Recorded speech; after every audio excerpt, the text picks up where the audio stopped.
All right, in this video I'm going to show you all how I installed a bathroom vent fan in my new custom shower.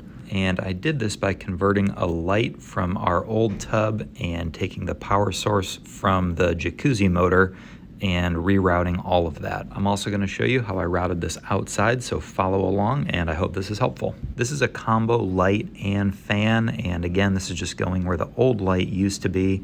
The box comes with a template that I use to cut out the exact shape that the fan needs to go into. You can see there's my power line from that old light, and I just tucked the insulation back. It does make a mess, but that's okay. So here I am going up into our attic, and unfortunately need to crawl all the way across our house, way back there. I got a 4-inch flexible duct, and it is insulated. I brought that entire box up to the attic and then unraveled it there.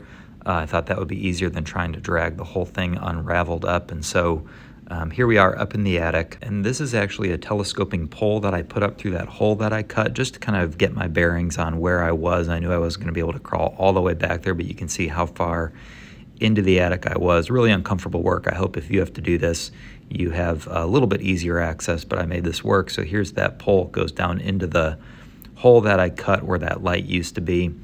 And I'm just going to take this insulated flexible duct and kind of work it down to that hole so I can go back into the house and reach my arm up there and grab it and pull it down. I think this is like a 50-foot run. I do not need nearly that much. I only need about 15 feet or so. Once I got it out of the box, it totally uncoiled and was kind of a pain to work with, but I'm just gently moving it down, being careful not to cut any holes in it or anything like that. You can see it's getting pretty close there where I should be able to grab it with my arm. Here I'm showing you how I built the shower wall. This helps explain how I'm going to run the electrical. Just gives a little bit of an idea of the framing so you can see where that light is that I took out, and this shower wall is where the plumbing and electrical will go. There's the holes that I drilled, and we'll run that power to the jacuzzi motor under the floor and then back up through this wall. So here I am just running the wire, again, just drilled right up through the ceiling there and was able to fish that through and grab it. I am gonna take the old power line that was supplying that light and run that up to a different spot in the ceiling, and that's just gonna still remain to be some lights, and again, converting the jacuzzi motor to the power for this vent fan. So here you can see the flexible duct that I was able to grab, and this is the housing. A little bit hard to film this. I'm doing this up on a ladder with one hand, so I'm just going to get little clips here, but basically get the housing in place, pull the flexible tubing through, and connect it to that little flapper there. You'll see how that works in a minute. Seal that up with some foil tape, and then that gets tucked and screwed back in place. Again, not the best camera work here. I didn't get every single screw I installed or every wire I spliced, but you'll get the idea. This is a project that I think if you've got some DIY skills, you can take on. I should have mentioned this earlier. This is a 14-3 wire. You can see that there, the little red wire there, because it is going to be on a switch. And here is the housing for the vent fan all installed, and all the coverings for the wires all nicely in place. And then I'll come back here and put in the actual fan itself. It just clips into place. Again, installation is pretty easy. I think if I can do it, then anybody can do it, and just making sure that everything is in place before I put the light on. So again, this is a vent, fan, and light combo. So now the fan is in place, and then here is the light housing. You can see how this is gonna screw to the housing there in just a minute. This is a Braun Newtone vent fan combo. I got it from Home Depot. Looks like you can get it on Amazon as well. I'll link to it in the description below if you are interested. So now the light goes on. It just screws in with one set screw, and I think it looks really good. We'll show the trim package here in a minute. All right, so here we are back up in the attic. Gonna take that flexible duct and run it again about 15 feet from where the vent fan is, and it's gonna come outside the house.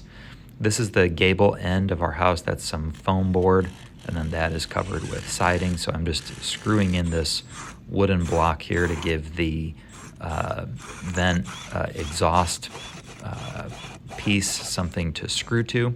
So I'm using a 4-inch hole saw here to drill through that foam insulation board. And then there you go, that's the siding. I'm not gonna lie, this was a little bit nerve-wracking to drill a hole through the side of your house. And so here I am on the outside now. I can see exactly where that hole was, and I'm way up on a ladder right now. So again, not the best camera work ever, but I'm doing my best here. This is a little bit of sealant. We just got some windows done, and the installers left this sealant. So this is specifically made for outdoor use.